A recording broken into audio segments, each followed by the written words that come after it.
Hello students, आज की class हमारी मैथमेटिक्स की जो क्लास 10th का हमने क्वाड्रेटिक इक्वेशन जो चैप्टर 4 है एनसीईआरटी में उसकी जो सीरीज़ शुरू की थी उसका ये सेकंड वीडियो है। पहले वीडियो में हमने जो एक्सरसाइज 1.1 है उसे सॉल्व करने के लिए क्या क्या कॉन्सेप्ट्स हमें मालूम होने चाहिए वो फंडामेंटल्स को सीखने की कोशिश की थी और एग्जाम्पल्स को भी डिस्कस किया था। 2 ही एग्जाम्पल्स थे। जो एग्जाम्पल्स हमने अब तक सॉल्व किए थे उसी तरह के क्वेश्चंस क्या है हमारे एक्सरसाइज 1.1 में भी है। तो चलिए देखते हैं और क्वेश्चन नंबर 1 से शुरू करते हैं। ये है एक्सरसाइज 4.1, क्योंकि चौथा चैप्टर है तो 4.1 है पहली एक्सरसाइज। क्वेश्चन नंबर 1 है, check whether the following are quadratic equations. अब हमें ये चेक करना है कि ये जो हमें इक्वेशंस दी हैं क्या ये क्वाड्रेटिक इक्वेशन है या नहीं है। तो आपको याद होगा कि जो एग्जांपल्स हमने देखे थे तो सेकंड एग्जांपल में इस तरह के क्वेश्चंस थे और मैंने आपको वीडियो में लास्ट में जाते जाते भी बताया था कि कुछ जो क्वेश्चंस हैं ये एग्ज़ाम्स के पॉइंट ऑफ व्यू से बोर्ड्स के पॉइंट ऑफ व्यू से क्या है इम्पोर्टेंट भी हैं। तो चलिए अब हम शुरू करते हैं क्वेश्चन नंबर 1 के पार्ट 1 से। तो क्या करना है, सबसे पहले हमें इसे सॉल्व करना है। तो देखिए यहाँ पर मुझे क्या दिख रहा है, x+1 होल स्क्वायर, यानी ये क्या है हमारा a+b होल स्क्वायर है। अब देखो 7th क्लास में पहली बार हमें फॉर्मूला पढ़ते हैं। अब आप 10th क्लास में हो, 3 साल यानी 7th 8th 9th 3 साल तक आपने फॉर्मूला पढ़ा है कि a+b होल स्क्वायर क्या होता है, a² + b² + 2ab। ठीक है, अब आपको ये ऐसे याद हो या a² + 2ab + b² ऐसे याद हो, ये कैसे भी याद हो, लेकिन फॉर्मूला जो है याद होना चाहिए। अगर आपको ये फॉर्मूले बेसिक फॉर्मूले भी याद नहीं है अलजेब्रा के तो फिर कैसे क्वेश्चन सॉल्व करोगे। ठीक है, तो हो गया हमारा a² + b² + 2 × a × b। इधर क्या है कि 2 की x में और -3 में मल्टीप्लाई हो जाएगी, तो 2 की जब x में मल्टीप्लाई करेंगे तो 2x। अब 2 पॉजिटिव है 3 निगेटिव है तो प्लस माइनस माइनस 2 3 ज़ा 6। अब देखो ये क्या है, इस वाले हिस्से को देखो, 2 1 2 x, 2x से 2x कट जाएगा। मैंने बताया था कि अगर लेफ्ट हैंड साइड में भी और राइट हैंड साइड में भी दोनों ही पॉजिटिव या निगेटिव हैं तो वो कट जाएंगे, क्योंकि देखो इसे इस वाले को जब आप इस साइड लाओगे तो ये निगेटिव हो जाएगा, तो प्लस के 2x से माइनस के 2x तो वैसे भी कट जाएगा। ठीक है, तो हम इसे ऐसे भी काट सकते हैं। तो ये x², तो ये x² ही है और 1 का स्क्वायर कितना होता है, 1 होता है। अभी जो माइनस का 6 है इसे जब आप लेफ्ट हैंड साइड में लाओगे तो ये प्लस का 6 हो जाएगा और इक्वल में क्या बचेगा, कुछ नहीं, यानी कि 0। तो हो जाएगा x² + 7 = 0। अब ज़रा देखिए, क्या हमारे पास x की मैक्सिमम पावर 2 है, यस, तो इसका मतलब ये क्वाड्रेटिक इक्वेशन है। ठीक है, अच्छा हमने पढ़ा था कि a can not be equal to 0, यानी कि b अगर 0 है चल जाएगा, c 0 है चल जाएगा, लेकिन a 0 नहीं होना चाहिए। तो यहाँ पर b 0 है ना, देखो x वाला हिस्सा जो है इसमें यहाँ पर दिख नहीं रहा। ऐसा इसलिए हुआ हो क्योंकि जो bx है उसकी वैल्यू ओवरऑल 0 है। तो ये b जो भी रहा हो, लेकिन यहाँ पर ये इसलिए 0 हुआ है क्योंकि मतलब x की जो भी वैल्यू हो, लेकिन अगर b 0 रहेगा तो x में मल्टीप्लाई करने पर ओवरऑल क्या आ जाएगा, 0। तो यहाँ पर b क्या है, 0। तो कई बार क्या होता है क्वाड्रेटिक इक्वेशन में आपको पूछ भी लेगा, हमें इसकी ज़रूरत पड़ जाती है। तो ये ध्यान रखना है कि जो नहीं दिया है इसका मतलब वो 0 है। चलिए कुछ इसका पार्ट 2 है क्वेश्चन नंबर 1 का। तो यहाँ क्या दिया हुआ है, x² - 2x। अब अपनी लेफ्ट हैंड साइड को अगर हम देखें तो इसमें सॉल्व करने के लिए हमारे पास कुछ नहीं है, जो दिया हुआ है x² - 2x, इसको ऐसे ही रखते हैं। अब इधर -2 की 3 में मल्टीप्लाई करनी है और -2 की मल्टीप्लाई करनी है -x में। तो जब -2 की आप 3 में मल्टीप्लाई करेंगे तो माइनस प्लस माइनस 2 3 ज़ा 6, और जब -2 की आप -x में मल्टीप्लाई करेंगे तो ये भी माइनस का, ये भी माइनस का, माइनस माइनस हो जाएगा प्लस, और ये हो जाएगा 2x। अब देखो ज़रा यहाँ पे कुछ लोग क्या करेंगे, यहाँ भी जल्दबाजी करेंगे, ये प्लस का 2x और ये माइनस का 2x है। अगर दोनों ही प्लस के होते या दोनों ही माइनस के होते तो कट जाता, पर अब ये नहीं कटेगा। ठीक है, सेम साइन होने पे कटता है। तो -2x इतना तो हमारे पास था। अब ये जो हमारे राइट हैंड साइड है इसे मैं लेफ्ट हैंड साइड में ले जा रहा हूँ, तो जो प्लस का 2x है लेफ्ट में आके माइनस का 2x हो जाएगा, जो माइनस का 6 है वो लेफ्ट में आके प्लस का 6 हो जाएगा। ठीक है, तो अब मेरे पास क्या आया, x² -2 और -2 हो गया हमारे 4x + 6 = 0। तो अब यहाँ देखो ये क्या है, ये क्वाड्रेटिक इक्वेशन का बिल्कुल स्टैंडर्ड फॉर्म है। यहाँ पे मैक्सिमम पावर 2 है, यानी कि डिग्री कितनी है, डिग्री 2 है, यानी कि ये भी क्या है हमारा क्वाड्रेटिक इक्वेशन है। तो आंसर क्या हो जाएगा, यस। ठीक है, करना कुछ नहीं है, सॉल्व करो। जो अगर कुछ सॉल्व होके कुछ कट जाता है, घट जाता है, कम या ज़्यादा होता तो वो करके राइट हैंड साइड में 0 ला दो, बाकी सारी वैल्यूज़ को लेफ्ट में रखो। उसके बाद अगर x की मैक्सिमम पावर 2 बच जाती है, अगर वो कम होती है तो भी नहीं है क्वाड्रेटिक इक्वेशन, ज़्यादा हो जाती है तो भी क्वाड्रेटिक इक्वेशन नहीं होगा। ठीक है, चलें नेक्स्ट पार्ट की तरफ। अब देखिए यहाँ पे क्या करना है, अब जब हमें इस तरह से दिया हो तो इसका मतलब ये है कि पहले x की इस पूरे x+1 में मल्टीप्लाई होगी, फिर इस -2 की इस पूरे x+1 में मल्टीप्लाई होगी। तो चलिए करते हैं। तो पहले x की मल्टीप्लाई होगी x+1 में, फिर -2 है इसकी मल्टीप्लाई हो जाएगी x+1 में। ऐसे ही राइट हैंड साइड में पहले x की x+3 में मल्टीप्लाई होगी, ठीक है, फिर इस -1 की x+3 में मल्टीप्लाई हो जाएगी, तो -1 की x+3 में मल्टीप्लाई। अब सॉल्व कर लेते हैं आगे। अब देखिए जब x को x से मल्टीप्लाई करोगे तो x² आ जाएगा, और x1 इज़ x, इधर -2 की x में मल्टीप्लाई करेंगे तो माइनस प्लस -2x, -2 की 1 में मल्टीप्लाई करेंगे तो माइनस प्लस -2 1 is 2। ऐसे इधर x के x में मल्टीप्लाई करेंगे तो x² और x की 3 में मल्टीप्लाई करेंगे तो ये हो जाएगा +3x। -1 की x में मल्टीप्लाई करेंगे तो माइनस प्लस माइनस और x1 इज़ x। -1 की 3 में मल्टीप्लाई करेंगे तो प्लस माइनस माइनस और 3 1 is 3। अब देखो ये x² ये पॉजिटिव है और ये x² ये भी पॉजिटिव है, तो इससे ये कट गया।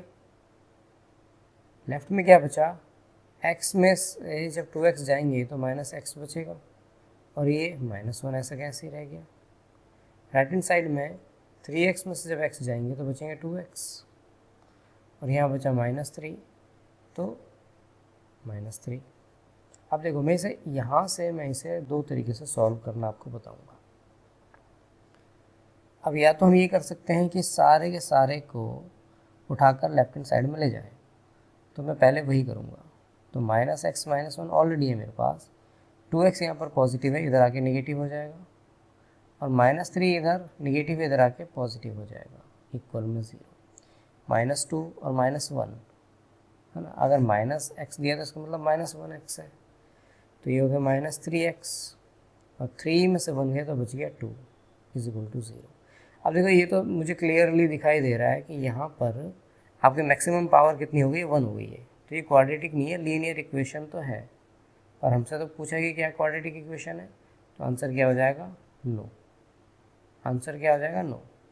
लेकिन मैंने कहा था कि इसे हम दो तरीके से सॉल्व कर सकते हैं इसके बाद। तो मैं क्या करता हूँ नॉर्मली, जैसे देखो यहाँ पे मुझे लेफ्ट हैंड साइड में नेगेटिव दिखाई दे रहा है, ठीक है, नेगेटिव दिखाई दे रहा है, और राइट हैंड साइड में पॉजिटिव है। तो मैं हमेशा क्या करता हूँ कि जो नेगेटिव वाला हिस्सा है उसे पॉजिटिव वाले की तरफ ले जाता हूँ। तो यानी कि मैं इस सारे वाले पार्ट को लेफ्ट हैंड साइड वाले को राइट हैंड साइड में ले जाऊँगा। तो हुआ क्या, लेफ्ट हैंड साइड में तो 0 रह गया, और राइट हैंड साइड में 2x -3 ऑलरेडी था, तो माइनस का x इधर आके प्लस का x हो गया, और इधर ये एक सेकेंड साइन ही मैं भूल गया क्या था, अच्छा -1 है ना, -1 है, तो -1 भी इधर आके क्या हो जाएगा, +1 हो जाएगा। अब देखो ये 0 चाहे आप लेफ्ट में लिखो चाहे राइट में लिखो, बात तो वही है। तो मैं नॉर्मली क्या करता हूँ कि ये वाले स्टेप को ना लिख करके, देखो मैं क्या करता हूँ कि जैसे ये हिस्सा राइट हैंड साइड में है और लेफ्ट हैंड साइड को मैं राइट हैंड साइड में ले जा रहा हूँ, तो मुझे लेफ्ट हैंड साइड में ही लिख देता हूँ।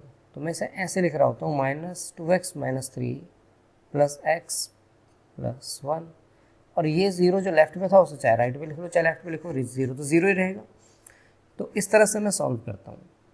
ठीक है, थोड़ा सा इससे क्या रहेगा, आपको आसानी रहेगी, इस तरह की आदत डाल लोगे तो साइन वगैरह में थोड़ा फंसोगे कम। माइनस का साइन देख के अधिकतर बच्चे घबरा भी जाते हैं। तो 2x + 3x 1x क्या हो जाएगा 3x, और -3 + 1 क्या हो जाएगा -2 = 0। अब देखो यहाँ पर भी ये लीनियर इक्वेशन है, तो ऑब्वियसली बात है क्वाड्रेटिक इक्वेशन तो नहीं है। पर कुछ बच्चों के दिमाग में भी क्वेश्चन आ सकता है कि सर यहाँ तो -3x + 2 था और यहाँ पे 3x - 2 आया। देखिए कल की क्लास में मैंने बताया था कि अगर जो पहला टर्म है वही निगेटिव आ जाता है तो पूरे को क्या करो -1 से मल्टीप्लाई कर दो। ऐसा करने पर जो पॉजिटिव होता है वो तो निगेटिव हो जाता है और जो निगेटिव होता है वो पॉजिटिव हो जाता है। तो माइनस का 3x निगेटिव था तो पॉजिटिव हो गया, और 2 यहाँ पर पॉजिटिव था तो निगेटिव हो गया = 0। तो ये हो जाएगा, और ये वैल्यू देखो आप चेक करो तो ये सेम है। तो यहाँ पर मैंने पहले से इधर लाया फिर निगेटिव किया, यहाँ पे क्या झंझट से बचे, डायरेक्ट ही क्या हो गया पॉजिटिव आ गया, तो ये वैल्यू डायरेक्ट आ गई। कम से कम 2 स्टेप हमने बचा लिए। ठीक है, तो इस तरह से भी हम कर सकते हैं। लेकिन आंसर ओवरऑल क्या है कि भाई ये क्वाड्रेटिक इक्वेशन नहीं है। ठीक है, चलिए नेक्स्ट पार्ट की तरफ चलते हैं, पार्ट 4। अगेन सेम क्वेश्चन है। ठीक है, अगेन सेम क्वेश्चन है, बस यहाँ पे क्या है, यहाँ पे एक ही है, x से मल्टीप्लाई करनी है, x - 3 से मल्टीप्लाई करनी है। तो चलो करते हैं। तो सीधी सी बात है, पहले x की 2x + 1 पूरे में मल्टीप्लाई हो जाएगी, तो हो जाएगा x × 2x + 1, फिर -3 की मल्टीप्लाई करेंगे तो हो जाएगा 2x + 1। इधर x की डायरेक्ट मल्टीप्लाई हो रही है, तो जब x की x में मल्टीप्लाई करोगे तो x² आ जाएगा, और जब x की 5 में मल्टीप्लाई करोगे तो ये आ जाएगा आपका 5x। ठीक है ना। अब x की 2x में मल्टीप्लाई करो तो 2 तो ऐसे ही रह जाएगा, x की x में मल्टीप्लाई करेंगे 2x², और x की 1 में मल्टीप्लाई करेंगे तो x1 = x। -3 की देखो ये भी पॉजिटिव है और ये भी पॉजिटिव है, तो दोनों में मल्टीप्लाई करके निगेटिव ही आना, minus plus minus 3 2 6x, minus plus minus 3 1 = 3, इधर ये रहेगा x² + 5x। अब देखो इस राइट हैंड साइड वाले को मैं क्या करता हूँ, लेफ्ट हैंड साइड में ले जाता हूँ। लेफ्ट हैंड साइड में इसलिए लिया है क्योंकि देखो ये पॉजिटिव है, ये नेगेटिव होता तो मैं इसे इधर ले जा रहा होता। ठीक है, और अगर ये पॉजिटिव है तो इधर चाहे पॉजिटिव हो या नेगेटिव हो इधर ले आओ। तो 2x² + x। अच्छा एक काम और करते हैं, यहाँ पर मैंने यहाँ थोड़ी जल्दबाजी कर दी। देखो ज़रा माइनस का 6x है प्लस का x है, तो ये माइनस के 5x बचे, इधर हो गया -3। अब जो राइट हैंड साइड में है इसे लेफ्ट में लाओगे तो दोनों पॉजिटिव हैं, दोनों नेगेटिव में हो जाएंगे, x² भी और 5x भी, और राइट हैंड साइड में बचा कुछ नहीं यानी कि 0। अब 2x² में से जब आप x² माइनस करोगे तो x² बचेगा, और -5x हो गया आपके -10x, और इधर ये बचा -3 = 0। तो अब देखिए मैक्सिमम पावर 2 है, तो यानी कि यस ये क्या है, क्वाड्रेटिक इक्वेशन है। ठीक है, तो अब तक एक ही इक्वेशन ऐसी आई जो क्वाड्रेटिक इक्वेशन नहीं थी, पहली दूसरी और चौथी जो है क्वाड्रेटिक इक्वेशन है।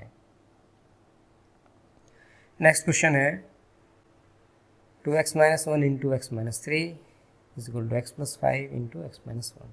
ठीक है, तो सेम ही क्वेश्चन है जैसे क्वेश्चन नंबर 3 था उस तरह का सेम क्वेश्चन है, सॉल्व कर लेते हैं। तो पहले 2x की x - 1 में मल्टीप्लाई करेंगे, तो 2x × x - 3, फिर -1 की मल्टीप्लाई करेंगे x - 3, इधर x की पहले x - 1 में मल्टीप्लाई करेंगे प्लस 5 की मल्टीप्लाई करेंगे किसमें x - 1 में। ठीक है, चलो मल्टीप्लाई कर लेते हैं। 2x की जब आप x में मल्टीप्लाई करते हैं तो आपके पास आता है 2x², 2x positive, -3 + minus 2 3 6x, minus plus minus x1 = x, minus minus plus 3 1 is 3, ठीक है। एक्स के एक्स में मल्टीप्लाई करेंगे तो एक्स स्क्वायर, एक्स के 1 में मल्टीप्लाई करेंगे तो plus minus minus x 1 is x. अब 5 के एक्स में मल्टीप्लाई करेंगे तो आ जाएगा 5x और प्लस माइनस माइनस 5 की 1 इज़ 5। देखिए इधर बचा 2x स्क्वायर माइनस 6 माइनस 1 यानी minus 7x plus 3। Right hand side में क्या है, एक्स स्क्वायर माइनस 1 प्लस 5 तो प्लस का 4 बचा माइनस 5। अब इस सारे को उठा के लेफ्ट हैंड साइड में ले चलते हैं, तो यहाँ 2x square minus 7x plus 3 already है। राइट हैंड साइड में जो पॉजिटिव है वो निगेटिव, जो निगेटिव है वो पॉजिटिव हो जाएंगे। तो 2x स्क्वायर में से जब x स्क्वायर जाता है तो हमारा बचता है एक्स स्क्वायर। एक्स स्क्वायर बच गया माइनस 7x और माइनस 4x, तो ये हो गए माइनस के 11x प्लस 3 और प्लस 5 ये हो गए हमारे 8। तो यहाँ पर भी देखो मैक्सिमम पावर कितने दिखाई दे रहे हैं, x की 2 दिखाई दे रही है। तो ये भी कैसा है, हमारा क्वाड्रेटिक इक्वेशन है। तो आंसर इज यस। तो करना कुछ नहीं है, आप महसूस कर पा रहे होंगे कि हमें सिर्फ सॉल्व करना है, राइट हैंड साइड को लेफ्ट हैंड साइड में उठा कर ले जाना है, फिर चेक करना है अगर मैक्सिमम पावर 2 है तो इसका मतलब क्वाड्रेटिक इक्वेशन है, अगर मैक्सिमम पावर 2 नहीं है तो क्वाड्रेटिक इक्वेशन भी नहीं है, ठीक है। चलिए नेक्स्ट और लास्ट पार्ट है क्वेश्चन नंबर 1 का, पार्ट 6। अब इसमें देखो लेफ्ट में तो कुछ सॉल्व करने के लिए है ही नहीं, x square plus 3x plus 1 देखा जाए तो क्वाड्रेटिक इक्वेशन का एक स्टैंडर्ड फॉर्म है। राइट हैंड साइड को चलिए सॉल्व कर लेते हैं, x माइनस 2 यानी a minus B whole square. अगर किसी को याद नहीं है वैसे तो याद होना चाहिए, तो मैं उसके लिए लिख देता हूँ ये a square plus B square minus 2ab, ठीक है। तो ये हो गया a square plus B square minus 2ab। अब देखो एक्स स्क्वायर से एक्स स्क्वायर गया, अब देखो पावर 2 तो चली ही गई, तो यही दिख गया मुझे कि ये क्वाड्रेटिक इक्वेशन नहीं है। पर फिर भी आगे सॉल्व कर लेते हैं। ये हो गया 3x प्लस 1 लेफ्ट में बचा, राइट में देखो ये कितना आया 2 2 ज़ा 4 माइनस 4x प्लस 2 का स्क्वायर भी क्या हो गया 4। इस सारे को लेफ्ट हैंड साइड में उठा कर ले जाओ। तो अब देखो ज़रा ये निगेटिव 4x, ये निगेटिव 4x जब लेफ्ट में जाएगा तो पॉजिटिव हो जाएगा, यानी 3x में 4x जुड़ेंगे तो क्या बचेंगे 7x। ये प्लस का 1 है, ये माइनस का 4 है। तो चलो मैं लिख ही देता हूँ कि 3x प्लस 1 ऑलरेडी है, माइनस का 4x इधर आके प्लस का हो गया, प्लस का 4 माइनस का हो गया। तो देखो जब ये प्लस का 4 इधर आके माइनस का 4 होएगा तो 1 में से 4 गए तो माइनस 3 बचे। तो हम चाहे तो ऐसे भी डायरेक्ट कर सकते हैं, अदरवाइज़ ये स्टेप लिखने में भी खैर कोई परेशानी नहीं है। स्टेप इसको लिखोगे तो ये है कि गलती होने के चांसेस तुम्हारे साइड से कम हो जाएंगे, ठीक है। तो अब मैं देख पा रहा हूँ कि यहाँ पर मैक्सिमम पावर कितनी है 1, डिग्री कितनी है 1, तो ये लीनियर इक्वेशन है। जबकि पूछा गया है कि क्वाड्रेटिक इक्वेशन है या नहीं, तो इसका आंसर हो जाएगा नो, ठीक है। तो हमारा थर्ड पार्ट शायद था जो क्वाड्रेटिक इक्वेशन नहीं था, थर्ड पार्ट था यस, और सिक्स्थ पार्ट तो ये क्वाड्रेटिक इक्वेशन नहीं थे, बाकी फर्स्ट सेकंड फोर्थ और फिफ्थ क्वाड्रेटिक इक्वेशन थे। तो इस तरह के क्वेश्चन अगर आते हैं तो अब आप मेरे हिसाब से सॉल्व कर सकते हैं। फिर भी अगर कोई डाउट है या कोई ऐसा क्वेश्चन है जो आपने कहीं किसी और बुक से किया या कहीं और कहीं से भी किया और वो आपसे हुआ नहीं है, तो कमेंट सेक्शन में ज़रूर आप उससे पूछ सकते हैं और मैं जितनी जल्दी हो सकेगा उसका रिप्लाई करके उसके रिगार्डिंग वीडियो बनाने की कोशिश करूँगा, ठीक है। चलिए तो क्वेश्चन नंबर 2 की तरफ चलते हैं। ये एक सेकेंड, ठीक है, ये कुछ गलती से टाइप हो गया है। चलिए क्वेश्चन नंबर 2 ये है, represent the following situations in the form of quadratic equations. The area of rectangular plot is this 528 metre square. The length of the plot in meters is 1 more than twice its breadth. Okay. यानी कि जो उसकी breath है, जो उसकी चौड़ाई है, उसके दुगने से एक ज़्यादा है उसकी क्या लेंथ, लंबाई। So we need to find the length and breadth of the plot. तो हमें जो भी फाइंड करना है, लेकिन फिलहाल करना क्या है, represent the following situations in form of quadratic equations. तो क्वाड्रेटिक इक्वेशन की फॉर्म में लिखना है, जैसे कि हमने एग्जांपल फर्स्ट में देखा था इस एक्सरसाइज की। हमेशा एक बात ध्यान रखो, अब इस तरह के क्वेश्चंस में क्या करना होगा, हमें मानना पड़ेगा। तो आप ये कोशिश करो कि जो छोटी वैल्यू है उसे मानो हमेशा। उससे क्या रहेगा कि आप एक तो फ्रैक्शन से बच जाओगे, बटे के क्वेश्चन से बच जाओगे अगर टाइम्स में दे रखा है, माइनस से भी बच जाओगे। यही दोनों चीज़ें क्या हैं, स्टूडेंट्स को परेशान भी करती हैं। तो मेरी सलाह ये रहेगी, the value which is smaller, हमेशा क्या करो, उसी को क्या करो, स्मॉलर वैल्यू को ही तुम मानो।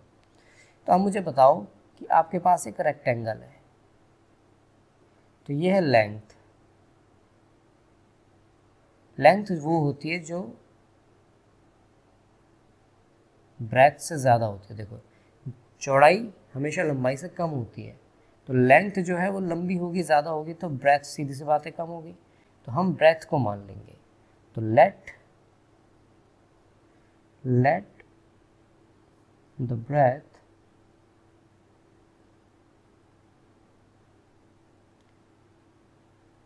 ऑफ द रेक्टेंगुलर प्लॉट, है ना, रेक्टेंगुलर प्लॉट है ना आपका,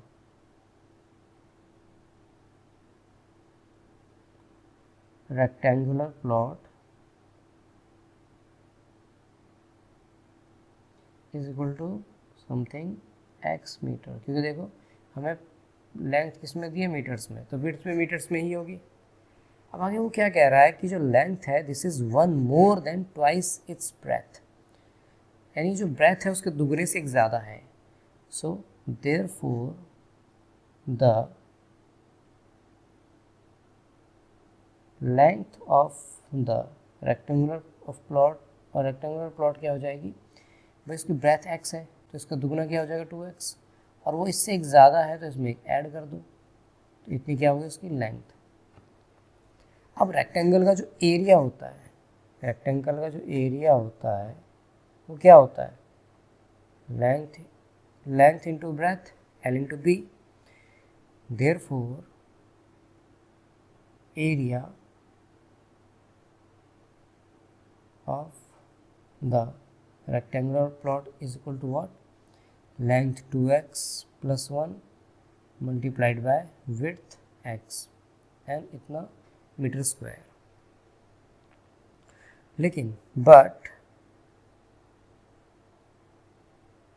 area of the rectangular plot is equal to what, 528 metre square, ये हमें दिया हुआ है ना, ये वैल्यू दी हुई है। हमारे हिसाब से एरिया आया इतना, क्वेश्चन के हिसाब से इतना, तो अकॉर्डिंग टू क्वेश्चन इन्हें क्या होना चाहिए, सेम होना चाहिए, इक्वल होना चाहिए। Therefore 2x plus 1 multiplied by x is equal to what, 528। आगे सॉल्व करेंगे तो x की जब आप 2x में मल्टीप्लाई करोगे तो आ जाएगा 2x स्क्वायर, और इस x की जब आप 1 में मल्टीप्लाई करेंगे तो आ जाएंगे x1 इज x।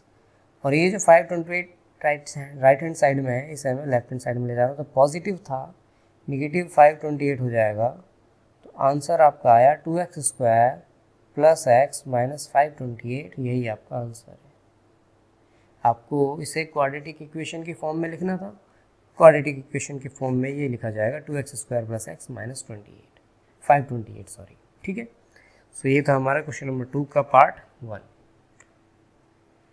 आगे देखते हैं, represent the following situations in the form of quadratic, अच्छा सॉरी क्वेश्चन सेम ही है। The product of two consecutive positive integers is 306, 306 यानी 306, we need to find the integers. देखो पॉजिटिव इंटीजर सपोज दैट दो अगर कंसेक्यूटिव रहेंगे, तो suppose that एक 2 है तो दूसरा क्या होगा, 3 होगा। अगर एक 19 है तो दूसरा क्या होगा, 20। तो ये जो दूसरा है, देखो अगर पहला 2 था तो दूसरा क्या था, 2 + 1। कंसेक्यूटिव में क्या होता है कि अगला नंबर पिछले से एक ज़्यादा होता है। अगर ये 19 था तो ये क्या है, 19 + 1, लेकिन हमें मालूम ही नहीं है कि नंबर क्या है, तो मैं मान लेता हूँ कि x होगा, तो अगला नंबर क्या होगा, x + 1 होगा ना, एक ज़्यादा होगा। भाई अगर 2 से अगला क्या होता है 3, तो वो 2 + 1 होता है। 19 से अगला क्या होता है 20, तो 19 + 1 होता है, मतलब 19 से एक ज़्यादा। तो अगर पहला नंबर x है तो दूसरा x+1 होना चाहिए कि नहीं होना चाहिए, कंसेक्यूटिव का मतलब यही है। तो मान लेते हैं let the first integer is equal to what? X. Therefore the second integer what? x+1। और अगर मैं क्वेश्चन के अकॉर्डिंग लूँ ATQ अकॉर्डिंग टू क्वेश्चन, तो क्या कह रहा है कि product of these two consecutive positive integers is this. तो प्रोडक्ट क्या होता है? जो मल्टीप्लाई करके आता है। तो यानी कि अगर इंटीजर्स की x और x+1 की मल्टीप्लाई कर देंगे तो इनका प्रोडक्ट कितना आएगा? 306। ठीक है, अब क्या करो, x की x पे मल्टीप्लाई करो x², x की 1 में मल्टीप्लाई करो प्लस x1 इज x, और इस 306 को लेफ्ट हैंड साइड में लिया हो तो वो पॉजिटिव है तो नेगेटिव हो जाएगा। यही आपका आंसर है। तो महसूस कर रहे हो कि ये क्वेश्चन कंपेरेटिवली आसान है, छोटे भी हैं।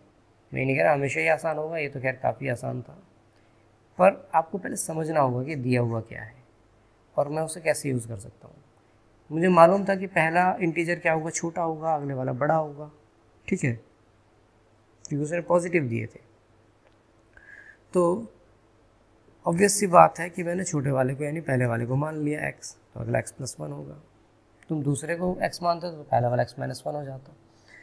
ठीक है, चलो अगला क्वेश्चन है, Rohan's mother is 26 years older than him. अब रोहन की जो माता जी हैं, जो माँ हैं, वो उससे 26 साल बड़ी हैं। The product of their edges in years 3 years from now will be 360. We would like to find Rohan's present age. अब देखो हो क्या रहा है, उनकी कुछ भी प्रेजेंट एज है ना, और उसमें रोहन की मदर जो है उससे 26 ईयर ओल्ड है, मतलब ओल्डर है, ज़्यादा उम्र की है, 26 साल बड़ी है। और वो कह रहा है कि आपसे 3 साल बाद उनकी जो एज होगी उसमें उनकी एजेस का प्रोडक्ट क्या हो जाएगा, मैंने मल्टीप्लाई करके जो आएगा वो आएगा 360। तो चलो हम क्या करते हैं भाई, सीधी सी बात है, रोहन और उसकी मदर में छोटा तो रोहन ही होगा, तो छोटा मान लेते हैं, यानी let the age of Rohan is equal to x years। Therefore the age of his mother, 26 साल बड़ी है तो x में 26 ऐड कर दो, है ना, 26 ईयर्स ओल्डर है ना, तो इतना होना चाहिए। लेकिन अब अगली कंडीशन ये आती है 3 साल बाद, तो सीधी सी बात है 3 साल बाद दोनों की उम्र 3-3 साल बड़ी हो जाएगी। जैसे मान लो रोहन आज 10 साल का है, तो 3 साल बाद 10 + 3 यानी 13 ईयर्स का हो जाएगा ना। तो यहाँ पे मैं लिखता हूँ after 3 years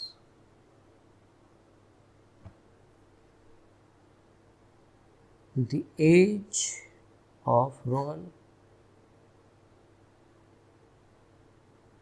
is equal to 3 साल बड़ा x + 3 and the age of his mother, x + 26 already है, इसमें 3 और ऐड कर देंगे तो x + 29 हो जाएगा। अब आ जाओ ATQ अकॉर्डिंग टू क्वेश्चन। तो अकॉर्डिंग टू क्वेश्चन क्या है कि 3 साल बाद जो उनकी एज है यानी x + 3 और x + 29, इनका प्रोडक्ट क्या होने वाला है? 360। अब इसे सॉल्व कर लेते हैं क्योंकि हमें से यही नहीं छोड़ना। तो देखिए क्या हो जाएगा भाई, x की x + 29 में मल्टीप्लाई होगी, फिर 3 की x + 29 में मल्टीप्लाई होगी, और इज इक्वल टू 360 तो हमारे पास है ही। तो जब x की x में मल्टीप्लाई करोगे तो x स्क्वायर, x की 29 में मल्टीप्लाई करोगे तो 29x, 3 की x में मल्टीप्लाई करोगे तो 3x, और 3 की 29 में मल्टीप्लाई करोगे तो 29 3 87 इज इक्वल टू 360। अब 360 को भी लेफ्ट में ले आते हैं। इधर देखो, यहाँ पे क्या है मेरे पास x स्क्वायर, 29x है और 3x है, दोनों पॉजिटिव हैं तो कितने हो जाएंगे, ऐड हो जाएंगे, 32x हो जाएंगे। इधर मेरे पास लेफ्ट हैंड साइड में 87 था, 87 पहले से था, 360 पॉजिटिव, लेफ्ट में आगे हो गया नेगेटिव।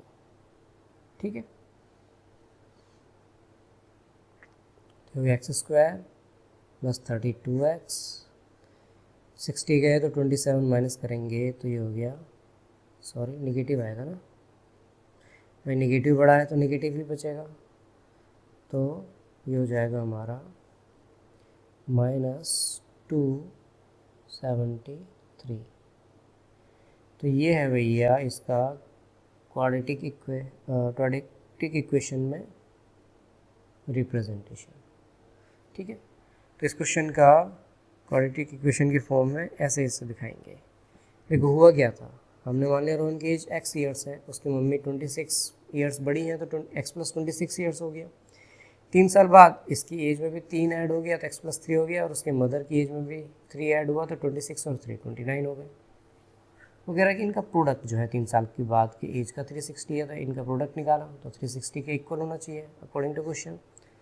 फिर मैंने क्या करा कि यहाँ मल्टीप्लाई करके सॉल्व कर लिया, तो आंसर आ गया आपका x square plus 32x minus 273।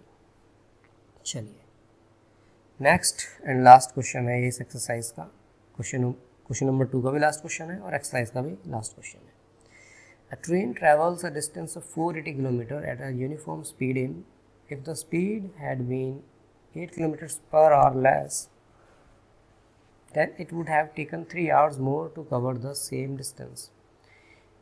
Okay, तो उसको 3 घंटे ज़्यादा लगने वाले थे। देखो एक चीज़ याद रखो कि जो स्पीड होती है वो क्या होती है, आपने पढ़ा होगा, डिस्टेंस अपॉन टाइम होती है। क्या होती है, डिस्टेंस अपॉन टाइम होती है। लेकिन यहाँ पर क्या है कि यहाँ पर हमें स्पीड दी हुई है एक तरह से। देखो वो कह रहा है ना कि अगर 8 किलोमीटर पर आवर लेस होती, यहाँ इस जगह देखो सेकंड लाइन के शुरुआत में, यानी उसकी अगर कुछ x kilometre per our speed थी तो अब क्या हो जाएगी, x से 8 कम हो जाएगी, x माइनस 8। उसने डिस्टेंस भी एग्जैक्टली दी हुई है 480 है, तो जो अननोन वैल्यू है दैट इज़ टाइम। और अगर टाइम निकालना है तो इसको यहाँ ले जाओ और इसको यहाँ ले आओ, तो टाइम इज इक्वल टू क्या होता है, टाइम इज इक्वल टू होता है तुम्हारा डिस्टेंस अपॉन स्पीड। तो ये वाले फॉर्मूले पे काम करेंगे तो हमारा ये क्वेश्चन सॉल्व हो जाएगा। ठीक है, तो मान लेते हैं let the speed of the train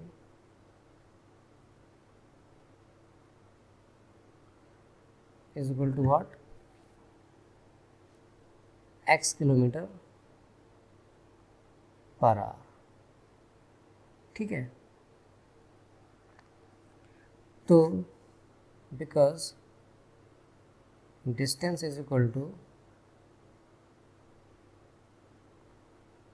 480 kilometre, मैं यहाँ पे एक लाइन सेपरेटर बना लेता हूँ, तो टाइम क्या हो जाएगा, देयरफॉर टाइम हो जाएगा डिस्टेंस अपॉन स्पीड, कितने आवर्स। ठीक है, लेकिन जो सेकंड कंडीशन है, अगर मैं say if speed is 8 kilometre per hour less, then speed कितनी हो जाएगी, x में से 8 कम हो जाएगी। पहले अगर x थी अब 8 कम हो जाएगी तो x minus 8 kilometre per our. तो अब अकॉर्डिंग टू क्वेश्चन क्या हो जाएगा, या एक काम करते हैं, अकॉर्डिंग टू क्वेश्चन अभी नहीं लेते, यहाँ पे फिर टाइम निकाल लेते हैं। ठीक है, तो इसे ले लेता हूँ मैं न्यू टाइम। भाई स्पीड तो चेंज हुई है, डिस्टेंस अभी भी उतने ट्रैवल कर रहा था, हो जाएगा x माइनस 8। लेकिन अब आता है यहाँ पे सवाल ATQ अकॉर्डिंग टू क्वेश्चन। अब वो कह रहा है कि ये जो टाइम है वो पहले से ज़्यादा है। पहले टाइम कितना लग रहा था 480 अपॉन x, और अब जो टाइम लग रहा है वो ये है 480 अपॉन x माइनस 8। लेकिन ये एक सेकेंड, अभी पहले कंपेयर कर लेते हैं फिर हम इसे करेंगे।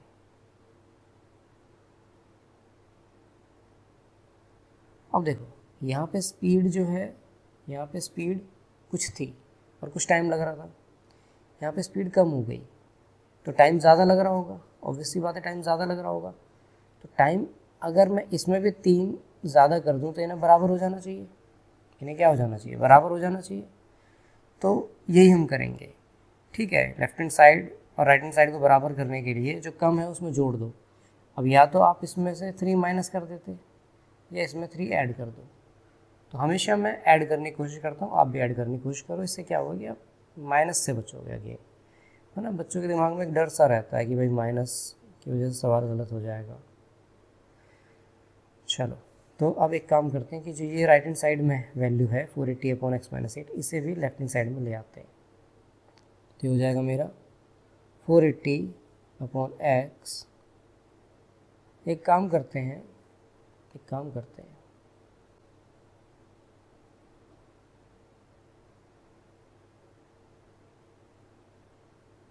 इस वैल्यू को उठा के राइट हैंड साइड में ले जाते हैं, 3 रहने देते हैं। ठीक है, तो ये हो जाएगा 480 अपॉन x माइनस 8 वहाँ पर ऑलरेडी था, ये 480 अपॉन x इधर आ जाएगा तो नेगेटिव हो जाएगा, उधर बचेगा 3। तो ये 3 जो लेफ्ट में बचता मैंने उसे राइट में लिख दिया, है ना। तो मैं ऐसा कर सकता हूँ, इधर मुझे दिखाई दे रहा है कि 480 में कॉमन ले सकता हूँ, तो 480 मैंने कॉमन ले लिया। तो यहाँ क्या बच गया 1 अपॉन x माइनस 8, माइनस यहाँ क्या बच गया 1 upon x is equal to 3। ठीक है, अब क्या है कि इतने, अब जगह तो बची नहीं है, तो एक काम करते हैं, इतने का आप स्क्रीनशॉट ले लो या फिर नोट कर लो, और मैं फिर इसे मिटा के आगे सॉल्व करता हूँ। तो इतना टाइम मेरे हिसाब से सफिशिएंट होगा, आपने कर लिया होगा। तो मैं लेफ्ट हैंड साइड वाला अभी फ़िलहाल मिटा रहा हूँ। ठीक है, तो इसे इरेज कर लेते हैं। अब देखो इसे सॉल्व करना है। अब क्योंकि यहाँ पे फ्रैक्शन आ गया तो कुछ लोग तो ऐसे ही डर जाएंगे। तो देखो कुछ नहीं करना, फ्रैक्शन के जो जोड़ने के, घटाने के, मल्टीप्लाई करने के, डिवाइड करने के रूल अगर आपको पता है तो इसमें कुछ नहीं होना, डरने जैसी कोई बात ही नहीं है। ये भी मुश्किल नहीं हुआ है, ये तो सवाल बहुत आसान है। अब देखो इसे सॉल्व करेंगे। सॉल्व कैसे करेंगे, इसकी यहाँ मल्टीप्लाई हो जाएगी, इसकी यहाँ मल्टीप्लाई हो जाएगी और इनकी आपस में मल्टीप्लाई हो जाएगी, यही रूल होता है। तो यही हम करेंगे। अब ज़रा ध्यान देना मैं कैसे कर रहा हूँ। देखो 480 मेरे पास है, मल्टीप्लिकेशन में है। जब इस x की यहाँ मल्टीप्लाई करूँगा तो x1 इज x हो जाएगा, बीच में माइनस है। इस x माइनस 8 की जब इस 1 में मल्टीप्लाई करूँगा तो x minus 8 1 is x minus 8, क्योंकि माइनस था तो मैंने ब्रैकेट में लिया है। अब इस x की x माइनस 8 में मल्टीप्लाई होनी है, तो x की जब x में मल्टीप्लाई होगी तो x स्क्वायर, और जब माइनस 8 में मल्टीप्लाई होगी तो minus 8x is equal to 3। अब ये 480 को मैं राइट हैंड साइड में ला रहा हूँ, क्योंकि यहाँ ये मल्टीप्लिकेशन में, इस पूरे के साथ मल्टीप्लिकेशन में है ना, तो यहाँ ये डिवीज़न में आएगा। तो इधर ऊपर क्या हो गया x minus plus minus x और माइनस माइनस प्लस 8, इधर आ गया x स्क्वायर माइनस 8x, इधर ये 3 है और अपॉन में क्या आ जाएगा 480। तो 3 1 इज 3 और 160 आ गया। इधर ये देखो x से x कट जाएगा, तो आपको क्या बचा 8/x² minus 8x is equal to 1/160। अब क्या कर लेते हैं, क्रॉस मल्टीप्लाई कर लेते हैं। तो x² माइनस 8x के 1 में मल्टीप्लाई करेंगे तो चेंज नहीं होगा, तो सेम आ जाएगा, x² माइनस 8x आ जाएगा। लेकिन 160 की जब 8 में मल्टीप्लाई करेंगे तो आपका कितना आ जाएगा, 16 8 × 128 इतना आ जाएगा। अब इस 1280 को लेफ्ट हैंड साइड में ले आओ तो आंसर आ जाएगा x² minus 8x minus 1280 is equal to 0। यही आपका आंसर है। ठीक है, तो ये इसका क्या है, क्वाड्रेटिक इक्वेशन का फॉर्म है। सो यही करना था इस सवाल को, क्योंकि देखो थोड़ा सा मुश्किल हो सकता है कुछ बच्चों को लगा हो, तो 2-3 बार वीडियो को देख लो, रिपीट करके इस क्वेश्चन को देख लो, खुद से कई बार करने की कोशिश करो, मुश्किल नहीं है। अगर 3-4 बार 4-5 बार में भी समझ नहीं आता तो बार बार करके देखो। देखो इस सवाल को मुश्किल समझ के छोड़ दोगे और यही एग्ज़ाम में आ गया तो फिर सीधी सी बात है तुम परेशान हो जाओगे, खामखा के नंबर तुम्हारे कटेंगे। हर सवाल को करने की कोशिश करो, हर सवाल को करने की कोशिश करो। देखो जितने ज़्यादा सवाल करोगे उतनी ज़्यादा तुम्हारी प्रैक्टिस होगी, और जितनी ज़्यादा तुम्हारी प्रैक्टिस होगी उतना ही नए सवाल को करने का भी कॉन्फिडेंस आएगा। इवन नए सवाल तो आप छोड़ दो, अगर आप प्रैक्टिस नहीं करते तो जो सवाल आपने क्लास में अच्छे से समझे हुए हैं या खुद से आपने करे हुए भी हैं वो भी आपसे एग्ज़ाम हॉल में नहीं होते। तो प्रैक्टिस करते रहो, और ये चैप्टर बहुत ही अच्छा भी है, मुश्किल भी नहीं है, आसान है और इम्पोर्टेंट भी बहुत है।